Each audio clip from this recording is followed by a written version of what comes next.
Bentrovati in India, continua il nostro viaggio in questo paese e aumentano le esperienze che si aggiungono al nostro zaino. Oggi facciamo qualche altro chilometro verso nord e dopo aver lasciato il Kerala ed esserci divertiti a Mysore ci fermiamo in una città dal nome impronunciabile. Ad aspettarci stavolta c'è un mondo nuovo tutto da scoprire, ma è anche il momento di sfogarsi dopo aver lasciato parlare i fatti per parecchio tempo.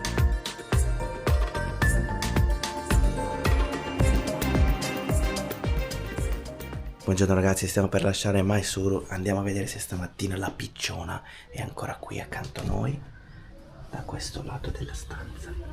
È stata con noi tutti questi giorni, eccola lì. Salutiamo la picciona e salutiamo anche questa stanza e Mysore.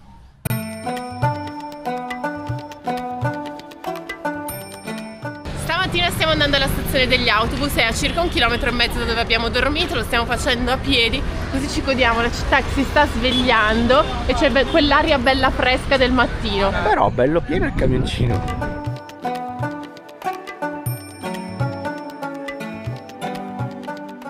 Stamattina qua si fanno le foto di prima mattina col fotografo, ho la vista dietro del palazzo e noi ragazzi oggi facciamo una scommessa. È una scommessa un po' questa destinazione, 2 ore da qui verso nord. Questo luogo si chiama, attenzione perché non ho preso il chai, quindi non potrei anche non connetterlo bene. Questo è il nome, Shravanabellagola. Shravanabellagola. Che bravo che ti sei ricordato il nome, io non mi ricordo il mio in questo momento. Qua intanto ragazzi stanno facendo altre foto, ne approfittano la mattina che c'è poco traffico, allora ci sono queste coppie che vengono... Ah no, forse è un film. Sì, sembra un film. Spostiamoci. Stamattina la torre dell'orologio risplende con il primo sole, ma noi adesso iniziamo a connettere con un po' di teina.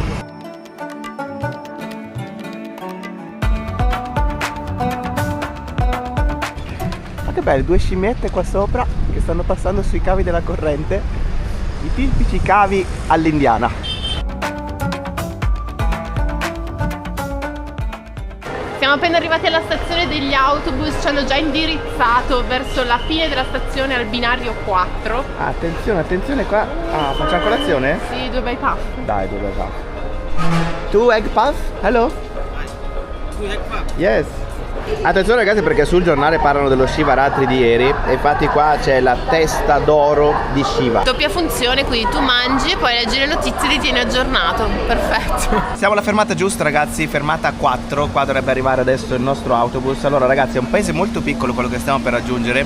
La cosa bella in India è che devo fare un confronto con l'Italia, per esempio è come se da ogni paesino della bassa bergamasca, tipo Ciserano, Verdello, Levate, eccetera eccetera, è come se in ogni piccolo paesino ci fosse una stazione degli autobus che collega tutti gli altri piccoli paesini, come se ci fosse ogni mezz'ora, ogni quarto d'ora un autobus, che poi è sempre bello pieno, che va in tutti questi paesini, che ne so, un Ciserano Levate, un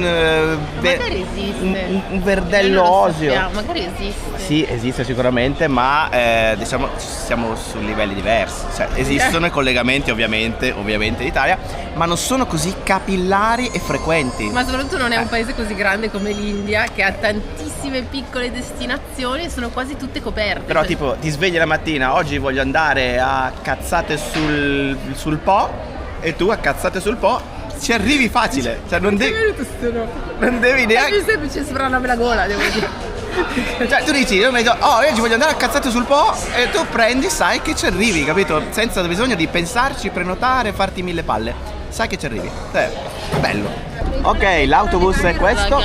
Una comoda salita tranquilla sull'autobus stamattina. Noi vabbè, in caso stiamo in piedi. Sì, ormai mi sa che è sicuro che stiamo in piedi. Comodo, siamo anche seduti. Per qualche strano motivo siamo persino riusciti a trovare il posto, ma siamo proprio in ultima fila. Dietro di noi solo il vetro. Ah, tra l'altro siamo saliti mentre l'autobus lentamente si spostava verso la sua banchina, quindi tutto di corsa, poi adesso è fermo. Siamo tutti fermi, tutti che urlavano per salire di corsa, adesso praticamente immobili. Si è riempito prima ancora di arrivare alla fermata. Esatto. Perché le persone hanno leggera ansia. Leggerina proprio. Allora sono saliti tutti ancora prima.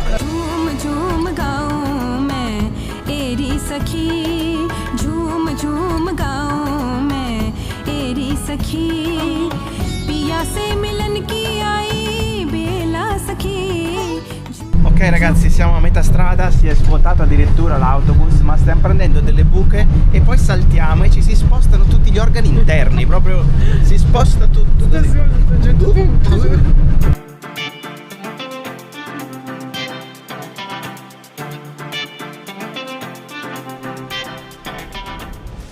Signore, trasporta i tubi della Dalmine. Signore, ci danno le loro sciarpette per tenere posto mentre noi siamo arrivati alla prima stazione. Poi adesso abbiamo altri 10 minuti con un altro autobus per andare a Shrano della Gola. Sì, aspetta che scendiamo. Sembra di essere i Beatles. Seguiamo i signori e questo qua è il nostro secondo autobus. Vacche tipiche ci sono oggi che salgono insieme a noi. Vediamo se è lui. Allo? Shrano della Gola? Ok. Let's go. Ha detto anche lui, ma si pronuncia completamente diverso. Diverso, infatti, non so come fanno a capirci.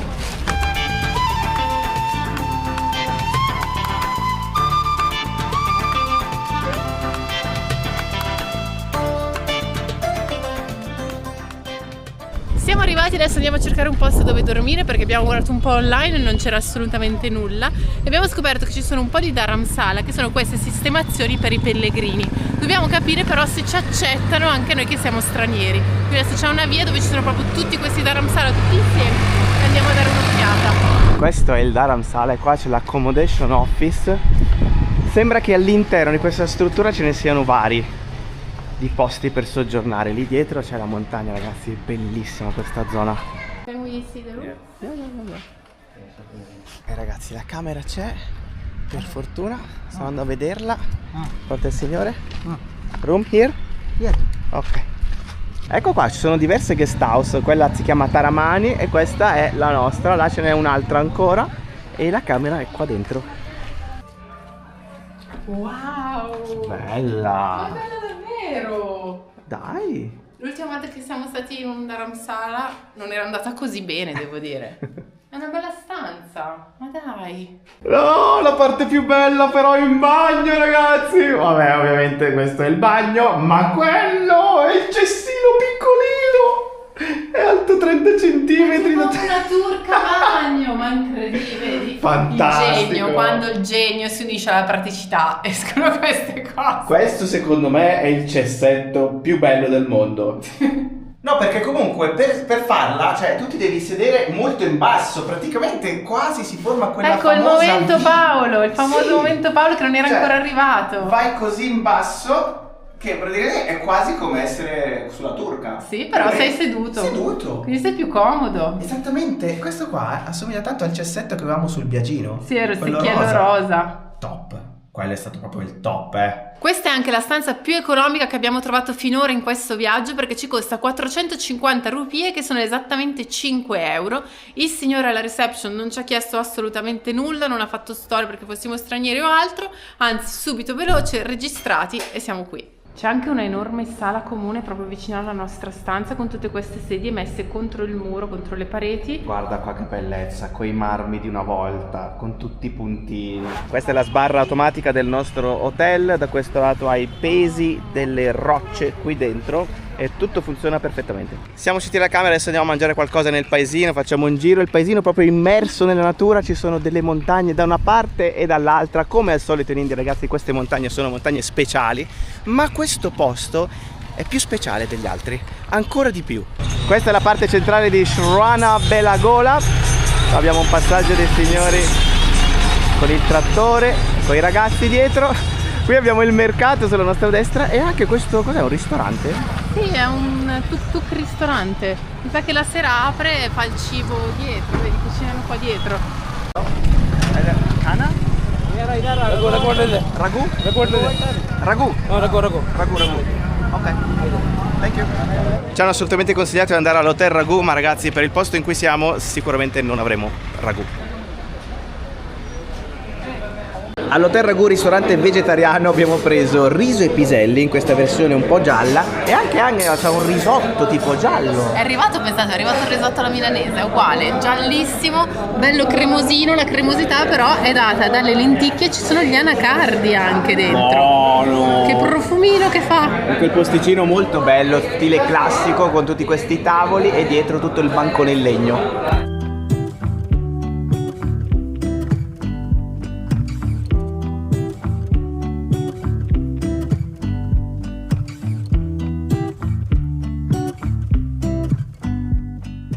Dopo il pranzo ragazzi siamo tornati al nostro Dharamsala e sono arrivati un sacco di pellegrini addirittura con l'autobus e vedete si piazzano proprio qui nell'erba all'ombra delle palme. Che tranquillità che si respira! Ci eravamo messi qua tranquilli e abbiamo detto adesso capiamo un attimo tutta la situazione, quello che succede in questa zona, perché è così importante questa città, ma poi sono arrivate le signore che stanno facendo una disquisizione sul fatto che sono venute qua a piedi nudi, adesso gli fa male i piedi a tornare indietro, no? E quindi urlano come due pazze. Che belle le signore! E comunque ragazzi, allora perché questo luogo è così importante? Perché tante persone da ogni parte dell'India, per esempio le signore arrivano da nord, dall'Uttar Pradesh, parliamo tipo di 2000 chilometri che si sono fatte per venire proprio qua. Questa è una delle principali città, uno dei principali centri del Jainismo. Se l'induismo, che risale a circa 3500-4000 anni fa, è una religione politeista con diversi dei che ne combinano di tutti i colori, fanno figli a destra, a sinistra, combinano casini, fanno errori, sono un po' umanizzate queste divinità. In questo caso ragazzi parliamo di una religione che in realtà non è una religione. Il Jainismo è in realtà più simile al buddismo, nel senso che non è una religione ma è una filosofia di vita. Quindi i jainisti non credono che esista un dio o più dei che hanno creato l'universo, ma essere sacra è l'anima che si trova nelle persone, nell'essere umano, negli animali, ma persino nei vegetali. E a questo arriviamo dopo, perché questo aspetto modifica veramente molto lo stile di vita di queste persone. Lo scopo principale di ogni jainista è quello di liberare la sua anima, cioè quello che cercano di fare è di evitare che l'anima entri ancora nel ciclo delle reincarnazioni, cioè vogliono fare in modo che l'anima smetta di reincarnarsi per raggiungere quella che è la pace eterna, e per farlo bisogna seguire una vita ascetica che è molto molto dura e che segue 5 regole fondamentali. Bisogna fare una distinzione all'interno del jainismo in 2 figure. La prima è quella dell'asceta, che in pratica è il monaco che cerca di seguire pedissequamente tutte queste 5 regole, questi 5 principi, e poi ci sono i laici, che sono coloro che si riconoscono in questa filosofia di vita ma fanno un po' più fatica a seguire perfettamente le regole. Quindi la maggior parte della popolazione, diciamo, è laica, la maggior parte dei jainisti sono laici, e poi ci sono delle figure invece più importanti che sono quelle dei monaci. Queste 5 regole possono anche sembrare semplici e banali, ma in realtà se le si segue in modo approfondito ci si accorge che vanno a modificare completamente lo stile di vita della persona. Allora, la prima regola è quella della non violenza, quindi non uccidere nessuna creatura vivente. La seconda è quella della verità. Verità si intende non dire nessuna menzogna. Poi c'è quella del non rubare, quindi non prendere ciò che non è nostro, che non ci è stato dato o non possediamo. La terza è quella della castità, che per gli asceti significa rinunciare completamente all'attività sessuale, invece per i laici vuol dire fedeltà nel matrimonio. E l'ultima è quella del non attaccamento, quindi non attaccarsi a niente che è materiale. Praticamente ragazzi, i jainisti sono i più grandi pacifisti del mondo intero, cioè non ucciderebbero chiaramente uomini, animali, ma addirittura le radici ragazzi, quindi non mangiano carote, non mangiano aglio, non mangiano cipolle, non mangiano patate. Questo perché andando a raccogliere uno di questi tuberi si andrebbe a distruggere, a uccidere tutta la pianta, tutta la radice, ed è per questo che i jainisti evitano questi alimenti. E non solo ragazzi, non vogliono uccidere mosche, zanzare, un po' come Angela. Angela le zanzare non le vuole mai uccidere. Perché non riesco più che altro, no? Quindi Angela da questo punto di vista è molto jainista. Quindi addirittura sono tanti jainisti, ma soprattutto quelli, gli asceti, no? Quelli che credono di più nella religione, che portano avanti queste regole proprio in modo ferreo, che vanno in giro con queste mascherine. Ne abbiamo visti pochi, ecco, in India, non ne abbiamo visti qui ancora, e hanno queste mascherine bianche davanti alla bocca per evitare di ingerire anche involontariamente una zanzara o una mosca. Sono banditi tutti i prodotti fermentati perché contengono dei microrganismi che per i igienisti sono dei veri e propri esseri viventi, quindi yogurt e lassi, tra l'altro buonissimo, assolutamente forbidden. Oltretutto non si mangia chiaramente carne, pesce, uova e poi anche le verdure con dei semi all'interno. Incredibile ragazzi, non potrebbero mangiare neanche una bella parmigiana di melanzane fatta come si deve perché ci sono troppi semi all'interno, semi chiaramente indice di vita, insomma per igienisti.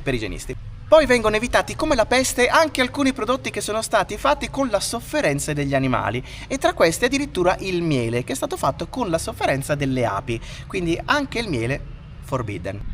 Questa dieta così ferrea avvicina i jainisti a un veganesimo che potremmo definire estremo, più un fruttarianesimo. Tutto questo appunto per rispettare una delle 5 regole, quella più importante, cioè quella della non violenza. Altra regola è poi quella del non attaccamento, abbiamo detto. Infatti tutti i profeti jainisti, e sono 24 i profeti nella storia del jainismo, hanno abbandonato tutti i loro averi terreni, compresi l'abbigliamento. Quindi quando vengono rappresentati nudi in posizione meditativa e generalmente la posizione è quella in piedi, quindi una meditazione in piedi.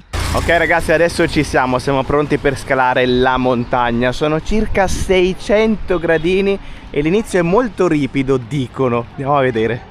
Senza scarpe, mi hanno fatto coprire, per fortuna ci ha portati la sciarpa di Angela, quindi la userò per coprire diciamo i miei pantaloncini che non vanno bene. Invece Angela è tutto a posto, devo dire. Sì, pantaloni lunghi, non mi dice niente nessuno. Adesso stiamo salendo sulla roccia. Già c'ho il fiatone. È bella ripida questa parte, devo dire. Per fortuna non scotta per ora. È tutta scavata. La roccia, sì, è tutta scavata nella parete di roccia. Abbiamo fatto solo qualche scalino, ma già la vista è molto bella. Si vede che attorno a questa cittadina non c'è veramente nulla. Sullo sfondo, dietro queste montagne di roccia, si vedono tutte le palme. Pausa acqua. La vista comunque migliora man mano che si sale. C'è chi evita addirittura le scale, se la fa direttamente sulla montagnazza. Greco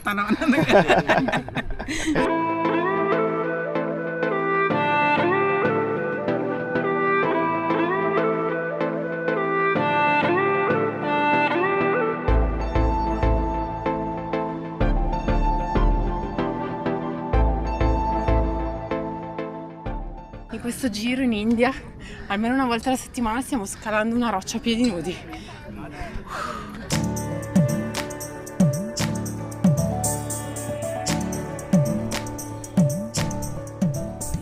Ci siamo ragazzi, dopo 600 gradini siamo arrivati al vero e proprio ingresso. Da questo lato ci sono queste figure intagliate proprio nella roccia, fino a lì sopra, e da questo lato si accede. Nella parte finale, quella più alta, che si vede proprio che hanno usato gli elementi della roccia, ma anche la roccia stessa, per creare tutte le varie pareti di struttura, di supporto alla parte centrale del tempio.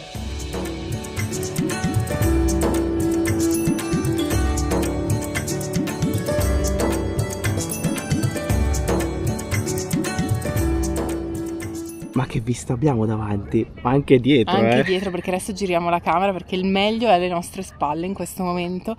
Ma abbiamo il motivo di questo nome strano della città, perché Belagola significa pozza bianca e si fa riferimento proprio a quella pozza centrale, una pozza sacra che è proprio al centro di questa cittadina. Il meglio però è all'interno del tempio, dietro queste colonne.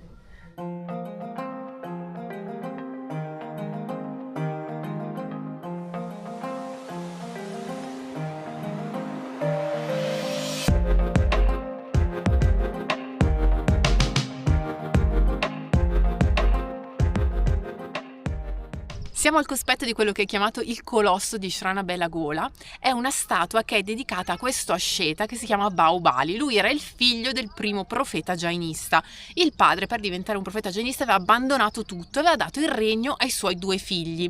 I 2 figli litigarono tra loro e alla fine Bahubali riuscì ad avere tutto il regno per sé, ma aveva un senso di colpa talmente forte nei confronti del fratello che alla fine anche lui decise di abbandonare tutto quanto. Per staccarsi completamente da tutto quello che è terreno, Bahubali decise di mettere mettersi in questa posizione, cioè una posizione in piedi, e state talmente tanto tempo in questa posizione senza mangiare né bere che piano piano la natura iniziò a impossessarsi del suo corpo. Le termiti costruirono un nido ai suoi piedi, i serpenti lo scambiarono per il tronco di un albero e sulle braccia iniziarono a crescergli tutti i rampicanti. Stette così tantissimo tempo, ma comunque non riuscì a ottenere il suo scopo, cioè liberare la sua anima, fare in modo che la sua anima non si reincarnasse più, finché la sorella arrivò e gli disse: guarda che sei ancora legato, il tuo ego ti tiene ancora legato a terra. Sentendo queste parole lui capì che il suo ego appunto lo teneva ancorato ancora al suo passato, quindi lasciò andare anche quello e riuscì appunto a liberarsi. È a lui che è stata dedicata appunto questa statua, e questo è un luogo di pellegrinaggio di moltissimi jainisti, ma non solo, perché è anche un luogo culturale, patrimonio culturale, per l'importanza che riveste appunto questa scultura.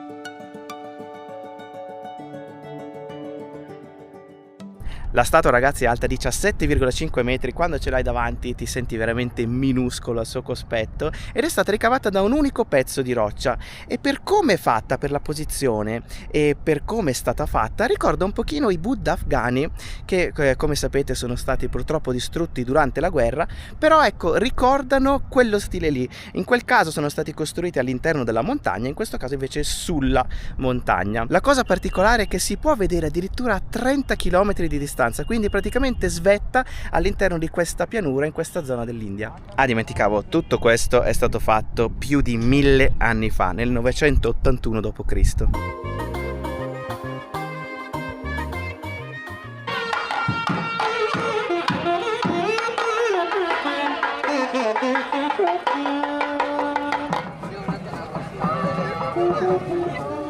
Che tranquillità, ragazzi, ci sono questi canti nell'aria. Sta veramente bene.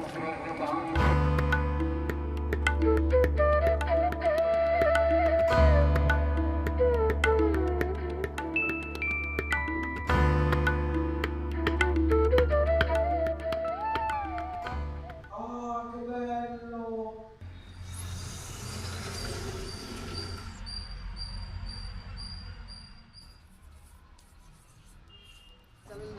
Colazione col tè, io pagnotto dolce, Paolo invece i mitici parleggi. È iniziata bene la giornata te stamattina, mi sembrava di sentire. Benissimo, benissimo, ragazzi. Ora siamo nel centro del paesino, qua ci sono tutti i vari chai, 1 e 2 anche di là, sono tutti qua a prendersi un bel tè. Il signore che stira i vestiti qui di fronte è un genio, perché ha creato il suo negozio con tutta la roccia dietro. Hello, like rock. Very good, very good. Bellissima, anche da fuori si vede. Magari ha qualcosa di sacro questa roccia.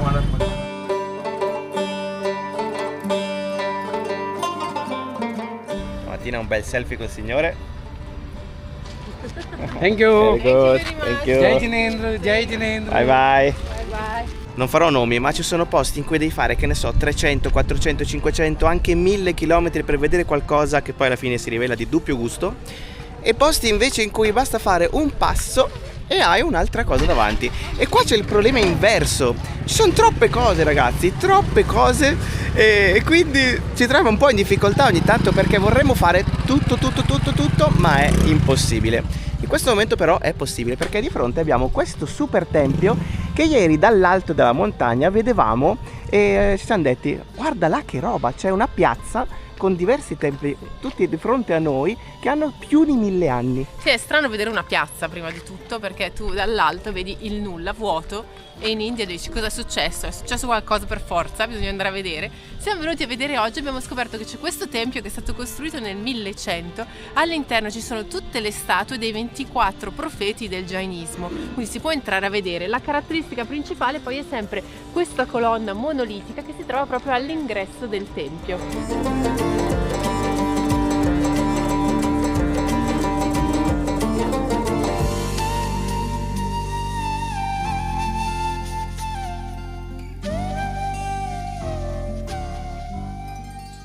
In questo momento stiamo assistendo al lavaggio della statua proprio di fronte a noi. Il lavaggio prevede che diversi liquidi vengono versati sulla statua. Questo è un liquido rosso Adesso invece vengono lasciati dei fiori proprio sulla testa della statua. Queste sono delle rose che cadono dalla testa. No ragazzi, avevo appena finito di dire che qui succedono mille cose e se non fossimo entrati all'interno di questo tempio non avremmo assistito a questo rito, che è un rito fondamentale nel jainismo, e cioè il lavaggio della statua di uno dei profeti. La stessa cosa poi succede anche alla statua principale sulla montagna, cioè quella di 17 metri e mezzo, ma succede soltanto una volta ogni 12 anni e qui arriva circa 1 milione di persone per assistere a questo rito. Siccome la statua deve essere sempre lavata dalla testa, devono costruire un'impalcatura proprio intorno alla statua, quindi qui era un pochino più piccola perché la statua ovviamente è più piccola, ma pensate cosa devono fare sulla collina con quella statua gigantesca. E una volta poi che la statua viene bagnata con diversi liquidi che sono il latte, il miele, delle varie sostanze colorate, comunque tutte servono a purificare la statua, e i liquidi che poi scendono dalla statua vengono considerati sacri perché appunto hanno preso la sacralità della statua stessa, e quindi i fedeli vanno e li raccolgono proprio dai piedi, e questa cosa serve proprio all'anima per purificarsi, è una delle fasi di purificazione dell'anima dei fedeli.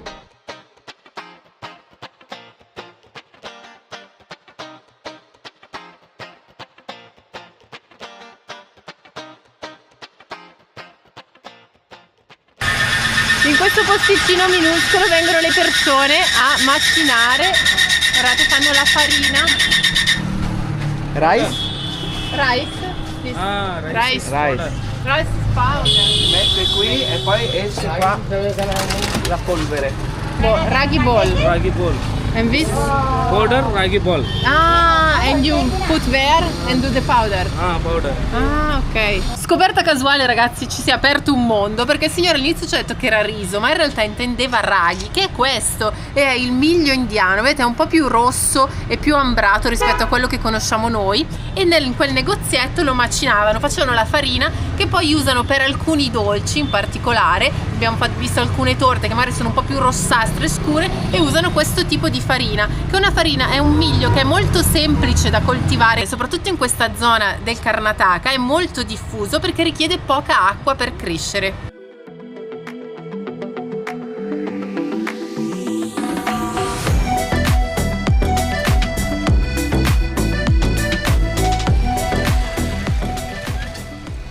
Ci abbiamo preso gusto ragazzi, adesso stiamo affrontando la nostra seconda scalata, seconda montagna. Qua però non c'è praticamente nessuno perché tutti vanno alla montagna dove siamo andati ieri, alla montagna della mega statua, però anche da qua abbiamo un paesaggio da paura.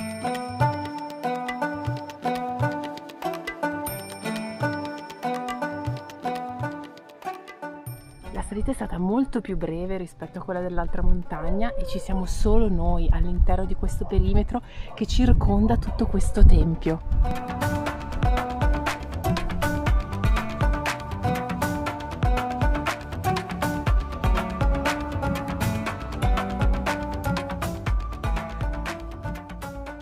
Guarda anche la Indiana Jones, piede scalzo. Questo posto è una figata, cioè questa Veramente. collina è un luogo di culto dal 200 a.C., cioè stiamo parlando dell'epoca dei Greci e dei Romani, è una cosa assurda, ci sono tutte le incisioni nella roccia che risalgono a tempi antichissimi, sono tutte segnate da questi rettangoli, quindi tu giri qua e ci sono ben 14 templi qui sopra, il più vecchio di questi templi è del 700 d.C., quindi il fatto che siamo qua da soli può far pensare che sia un luogo così da niente, in realtà c'è un sacco di storia racchiusa su questa collina.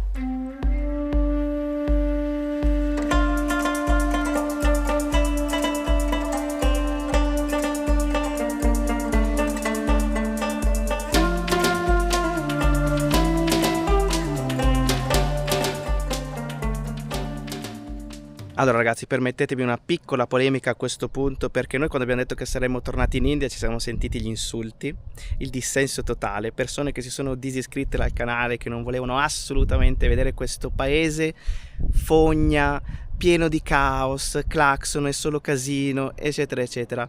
L'India non è questo, non è solo quello, ma è molto molto molto di più. E noi abbiamo aspettato anche di avere qualche immagine, perché dopo gli ultimi 2 giorni, ma in generale dopo tutta questa fase di India, le immagini parlano da sole. Questo è un paese magnifico che ha tantissimo da dare, che non possiamo neanche dire di conoscere, perché siamo venuti tante volte, ma ogni volta è qualcosa di nuovo, è qualcosa di diverso, si scopre qualcosa di più e si ha uno spunto per crescere, uno spunto per dire viviamo in un mondo magnifico, e questo paese è uno dei pochi al mondo che ti permettono di fare tutto questo. Quindi noi a quelle polemiche, a quella negatività, a queste persone rispondiamo semplicemente con i fatti.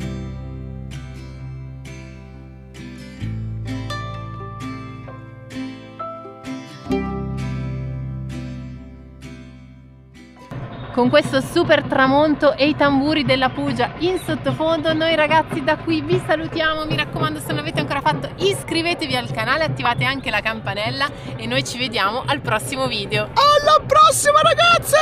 Ciao!